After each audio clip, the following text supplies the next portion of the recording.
नमस्कार साथियों। समग्र शिक्षा उत्तराखंड के व्यावसायिक शिक्षा अर्थात स्किल एजुकेशन के यूट्यूब चैनल में आपका स्वागत है। आशा है आप स्वस्थ हैं। आज की हमारी वीडियो स्किल कंपटीशन यानी कौशल प्रतियोगिता एसओपी यानी गाइडलाइंस के संबंध में होने वाली है, जो कि हमारा मार्गदर्शन करेगी कि हम विद्यालय, जनपद यानी जिले एवं राज्य स्तर पर कौशल प्रतियोगिता का आयोजन किस प्रकार से कर सकते हैं।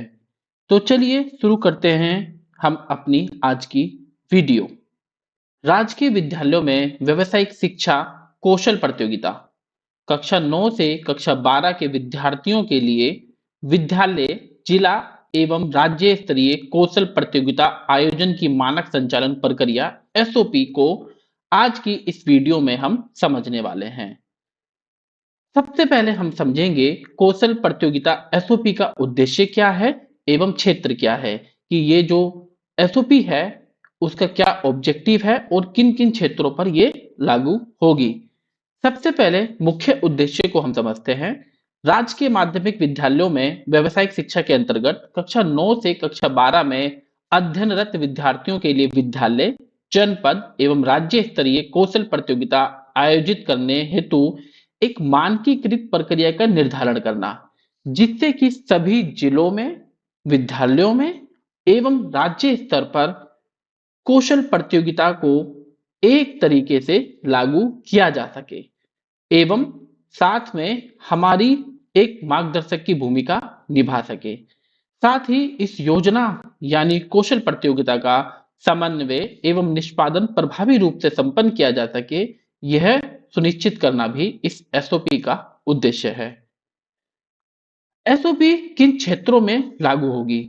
यह एसओपी उन सभी हितधारकों, स्टेक होल्डर्स यानी प्रिंसिपल्स, व्यवसायिक प्रशिक्षक, कार्यदायी संस्था, समग्र शिक्षा, जनपद स्तरीय, राज्य स्तरीय शिक्षा जगत के उन सभी हितधारकों पर लागू होगी जो कौशल प्रतियोगिता के आयोजन में शामिल हैं। आयोजन समितियां, विद्यालय, जनपद एवं राज्य परियोजना कार्यालय, मार्गदर्शक शिक्षक, व्यवसायिक प्रशिक्षक, कार्यदायी संस्था एवं अन्य साझेदार।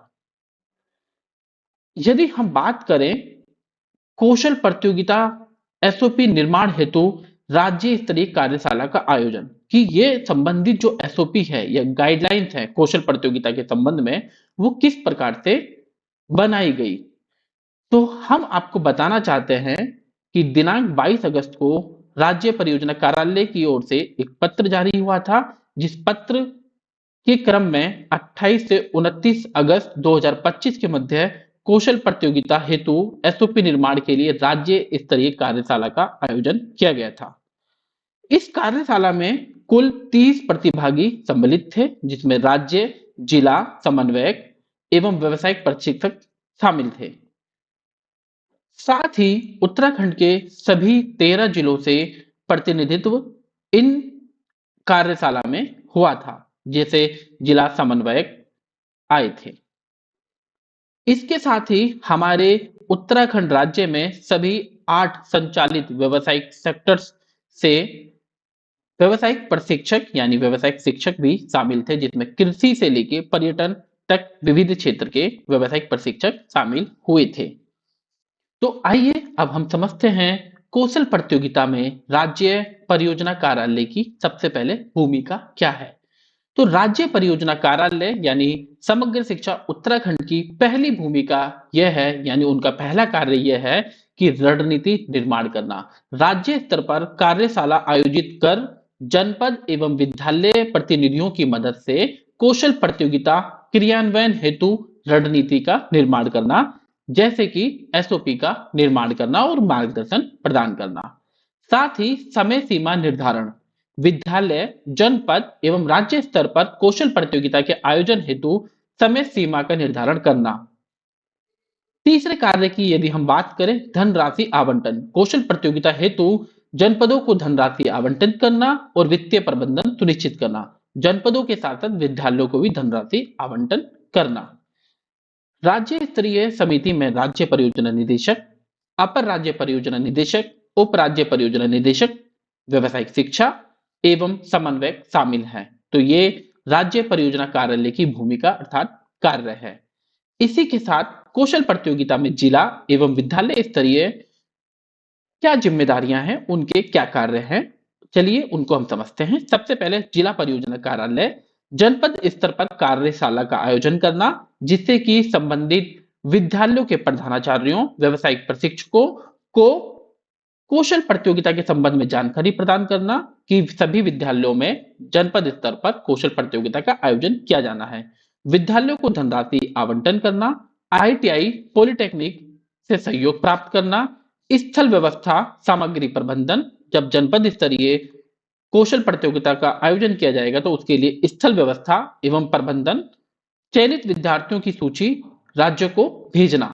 जो भी जनपद स्तर पर चयनित विद्यार्थी होंगे उनकी सूची राज्य को भेजना। इस समिति के सदस्य होंगे जिला परियोजना अधिकारी, डबल एओ, जनपद समन्वयक, प्रधानाचार्य एवं शिक्षक। इसी के साथ ही विद्यालय स्तरीय समिति के क्या कार्य होंगे? विद्यार्थियों का आमुखीकरण। सबसे पहला कार्य होगा व्यवसायिक प्रशिक्षक एवं संस्था प्रधान यानी प्रधानाचार्य का, कि विद्यार्थियों का आमुखीकरण कराया जाए, जिससे कि विद्यार्थियों को पता चले कि कौशल प्रतियोगिता विद्यालय स्तर पर की जा रही है, जो कि आगामी समय में जनपद स्तर एवं राज्य स्तर पर की जाएगी। विद्यालय स्तर पर प्रतियोगिता आयोजन करना, स्थल व्यवस्था एवं सामग्री प्रबंधन, सुरक्षा प्रोटोकॉल का ध्यान रखना, उनका पालन करना, चयनित विद्यार्थियों की सूची को जनपद को भेजना। समिति सदस्य कौन कौन होंगे? प्रधानाचार्य होंगे, शिक्षक होंगे, व्यावसायिक प्रशिक्षक होंगे, विद्यालय प्रबंधन समिति इस कार्य को निष्पादन कर रही होगी। अब हम समझते हैं कि कौशल प्रतियोगिता का स्तर क्या है, कितने लेवल पर कौशल प्रतियोगिता का आयोजन किया जाए। उत्तराखंड प्रदेश में व्यावसायिक शिक्षा को बढ़ावा देने एवं विद्यार्थियों का मनोबल उत्साहित करने हेतु 3 स्तरीय कौशल प्रतियोगिता का आयोजन किया जाएगा। विद्यालय स्तर पर, जिसमें कक्षा 9 से कक्षा 12 के विद्यार्थी भाग ले सकते हैं। प्रत्येक सेक्टर लैब से 1 विजेता या 2 विजेता चुने जाएंगे। जनपद स्तरीय कौशल प्रतियोगिता, जिसमें विद्यालय स्तर के विजेता भाग लेंगे एवं प्रत्येक सेक्टर से 2 या अधिक, जैसा जनपद चाहे वह उतने विजेता चयनित किए जाएंगे। राज्य स्तरीय, जनपद स्तर के शीर्ष विजेता इस प्रतियोगिता में भाग लेंगे। अंतिम विजेताओं की घोषणा यहां से की जाएगी। सेक्टर अनुसार वर्किंग एवं नॉन वर्किंग मॉडल के कुछ उदाहरण, कि हमारे वर्तमान में उत्तराखंड में 8 सेक्टर संचालित हैं, तो उसमें विद्यार्थी वर्किंग या नॉन वर्किंग मॉडल किस प्रकार से बना सकते हैं, उसके कुछ उदाहरण यहाँ पर दिए गए हैं। जैसे एग्रीकल्चर, जिसमें ड्रिप सिंचाई, वर्मी कंपोस्टिंग, सौर संचालित सिंचाई प्रणाली, इलेक्ट्रॉनिक एंड हार्डवेयर में स्मार्ट होम ऑटोमेशन, सौर ऊर्जा गैजेट, रोबोटिक्स, रिटेल में event management, post system, barcode scanner, supply chain प्रबंधन, आईटी में coding, website designing, mobile app, digital marketing, data visualisation, plumbing में जल शोधन, वर्षा जल संग्रहण, सौर वाटर हीटर इत्यादि कुछ उदाहरण हैं जो विद्यार्थी बना सकते हैं कौशल प्रतियोगिता के लिए। सबसे महत्वपूर्ण बात यह है कि विद्यार्थियों को प्रेरित किया जाए कि अपने व्यावसायिक प्रशिक्षक के मार्गदर्शन में इन सूचीबद्ध विषयों के अलावा अन्य विषयों का भी अन्वेषण करें, जिससे कि नवाचार और जिज्ञासा का प्रचार प्रसार किया जा सके। ये उदाहरण के लिए यहाँ पर एसओपी में दिया गया है। साथ में जो कौशल प्रतियोगिता विद्यालय स्तर पर, जनपद स्तर पर, साथ में राज्य स्तर पर आयोजित की जाएगी, उसमें से कुछ विजेताओं का भी चयन किया जाएगा। विजेताओं का चयन करने के लिए कौन से मानक लिए गए हैं? प्रत्येक सेक्टर में विद्यार्थियों के प्रोजेक्ट मॉडल का मूल्यांकन 4 प्रमुख मापदंडों पर किया जाएगा। प्रत्येक का 25% भार है, उनका सहयोग है। पहला है मॉडल प्रोजेक्ट, जिसमें हम विद्यार्थी की तकनीकी गुणवत्ता, कार्य क्षमता एवं निर्माण स्तर को समझेंगे। दूसरा है प्रस्तुतिकरण, कि विद्यार्थी ने प्रेजेंटेशन किस प्रकार से दिया है, उनकी भाषा शैली कैसी है, बॉडी लैंग्वेज कैसी है, इनोवेशन किस तरीके से बताए गए हैं और विषय वस्तु की समझ कितनी है। तीसरा है प्रबंधन, वित्तीय एवं समय प्रबंधन, संसाधन उपयोग, इसके भी 25% वेटेज दी गई है। चौथा है नवाचार एवं प्रभाव, समस्या समाधान क्षमता कितनी है उस प्रोजेक्ट में, वर्किंग हो या नॉन वर्किंग हो, पर्यावरणीय धारणीयता, व्यवहारिक उपयोगिता कितनी है। विस्तृत जानकारी के लिए आप एसओपी को देख सकते हैं। कार्यक्रम क्रियान्वयन प्रक्रिया, इसमें हम समझेंगे कि विद्यालय स्तर पर, जनपद स्तर पर, राज्य स्तर पर पूरा कार्यक्रम किस तरीके से क्रियान्वित किया जाएगा। यदि आप विद्यालय स्तर पर कार्य कर रहे हैं तब भी आपको इसी फॉर्मेट को फॉलो करना है, इसी प्रक्रिया को फॉलो करना है। जनपद स्तर पर कर रहे हैं तब भी इस प्रक्रिया को फॉलो करना है। राज्य स्तर पर कर रहे हैं तो इसी प्रक्रिया को फॉलो हमें करना है। प्रक्रिया को फॉलो करना, एसओपी को फॉलो करना। प्रथम चरण में समिति गठन करना, राज्य स्तर पर, जनपद स्तर पर, विद्यालय स्तर पर समिति का गठन करना।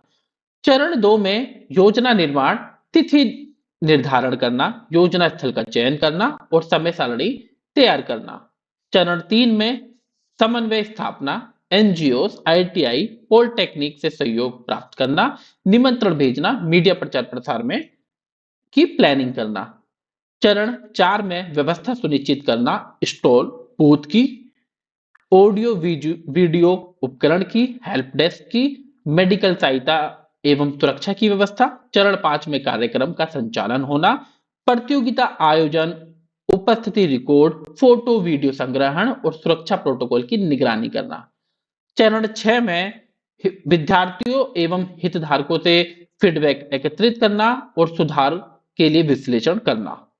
ये किसी भी स्तर पर कौशल प्रतियोगिता आयोजन करने के लिए कुछ सुझावित योजना है, कुछ प्लानिंग है जो हम प्रत्येक स्तर पर कर सकते हैं।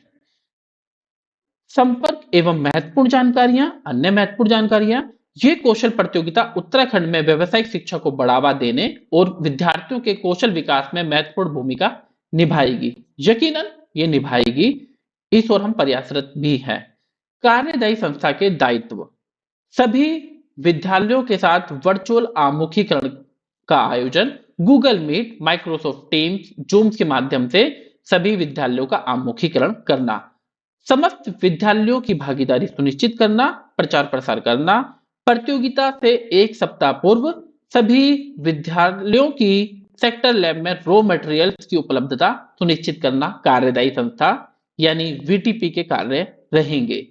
इसी के साथ प्रचार प्रसार दिशा निर्देश, जब भी आप विद्यालय स्तर पर या राज्य स्तर पर या जनपद स्तर पर प्रतियोगिता का आयोजन होगा तो आयोजन स्थल पर बैनर, समग्र शिक्षा, पीएम श्री, उत्तराखंड शासन लोगो सहित हो सकता है। यदि आपका विद्यालय समग्र शिक्षा के अंतर्गत आता है तो समग्र शिक्षा का लोगो होगा, अगर पीएम श्री के अंतर्गत आता है तो पीएम श्री का लोगो वहां पर संलग्न होना चाहिए। सोशल मीडिया पर फोटो एवं वीडियो साझा करना जिससे कि सकारात्मक वातावरण का निर्माण किया जा सके। स्थानीय न्यूज़पेपर एवं ई मीडिया के माध्यम से प्रचार प्रसार करना। यदि आपको किसी सहयोग की आवश्यकता है तो वोकेशनल ब्रांच के ईमेल पर आप ईमेल कर सकते हैं और जानकारी ग्रहण कर सकते हैं। इसी के साथ हम कुछ मॉडल्स को भी देख सकते हैं, जैसे टूरिज्म एंड हॉस्पिटैलिटी का एक मॉडल है जिसमें इको विलेज टूरिज्म बताया गया है। यहां पर आप देख सकते हैं किस तरीके से बालिकाओं ने एक मॉडल यहां पर तैयार किया है। इसी के साथ एग्रीकल्चर का एक मॉडल यहां पर हम देख सकते हैं, दो मॉडल है, माफ कीजिएगा, नेचुरल फार्मिंग, साथ में ड्रिप इरिगेशन मॉडल। यहां पर दो मॉडल आपको दिख रहे हैं। कुछ इस प्रकार के मॉडल भी आप अपने विद्यार्थियों के साथ विद्यार्थियों को बनाने के लिए प्रेरित कर सकते हैं। ऑटोमोटिव के कुछ मॉडल यहाँ पर ट्रैफिक सिग्नल है, प्रोडक्ट लाइफ साइकिल है। इसमें आप बैनर भी देख सकते हैं इस फोटो में आप कि बैनर किस तरीके से बनाया गया है, क्या खूबसूरत दिख रहा है। यदि आप चाहें तो विद्यार्थियों को प्रोत्साहन के लिए उनको ट्रॉफी सर्टिफिकेट भी प्रदान कर सकते हैं विद्यालय स्तर पर। इसी के साथ यहाँ प्लम्बिंग सेक्टर का एक उदाहरण यहाँ पे दिए गए हैं, दो उदाहरण दिए गए हैं, सेंसर टेप का और एक ऑटोमेटिक वाटर डिस्पेंसर का भी यहाँ पर उदाहरण दिया गया है। साथ में इलेक्ट्रॉनिक एंड हार्डवेयर के भी कुछ उदाहरण है। सोलर एनर्जी बेस्ड एक स्मार्ट सर्किट है, IoT based smart home automation है, solar energy based smart circuit यहाँ पर भी दिया गया है। आप यहाँ पर देख सकते हैं कि विद्यार्थियों ने विद्यालय स्तर की कौशल प्रतियोगिता के लिए कितने खूबसूरत मॉडल बनाए हैं, जो कि ना सिर्फ उनकी क्रिएटिविटी को दिखाते हैं बल्कि पर्यावरणीय धारणता के हिसाब से इनके प्रोजेक्ट कितने कामयाब हैं उसको भी दिखा रहे हैं, और आधुनिक समय में किस तरीके से विद्यार्थी आगे बढ़ रहे हैं, सोच रहे हैं, ये इसका बखूबी प्रतिनिधित्व करते हैं।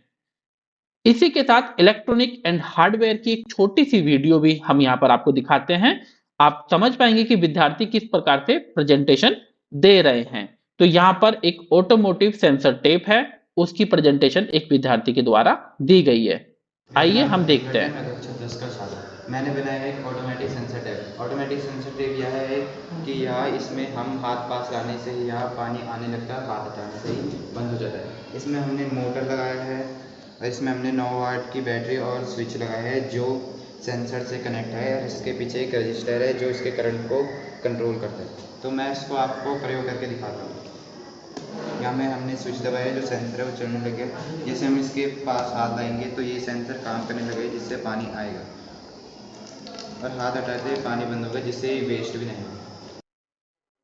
तो साथियों, आपने देखा कि प्रतीक भट्ट ने, जो कि कक्षा 10 के सेक्टर प्लम्बिंग के एक विद्यार्थी हैं और उनके वोकेशनल ट्रेनर हैं संदीप जी, कितना खूबसूरत एक प्रोजेक्ट बनाया है जिसके माध्यम से वो ना सिर्फ जो जल की बर्बादी है उसको रोक रहे हैं, साथ ही आधुनिक टेक्नोलॉजी का प्रयोग भी वो कर रहे हैं। तो इस कौशल प्रतियोगिता का उद्देश्य प्रतिस्पर्धा का माहौल बनाना नहीं है, बल्कि एक माहौल ऐसा बनाना है जिसमें विद्यार्थी बढ़ चढ़कर एक हिस्सा लें और व्यावसायिक शिक्षा के संबंध में जो भी भ्रांतियां हैं उनको दूर किया जाए और व्यावसायिक शिक्षा की प्रचार प्रसार किया जा सके। तो आज की इस वीडियो में इतना ही। आशा ही नहीं अपितु पूर्ण विश्वास है कि विद्यालय स्तर पर, जनपद स्तर पर एवं राज्य स्तर पर हम बेहतर कौशल प्रतियोगिता का आयोजन करेंगे, जिससे कि शिक्षा जगत में विद्यार्थी जो नवाचार कर रहे हैं वो सभी के सामने आ सकें। धन्यवाद।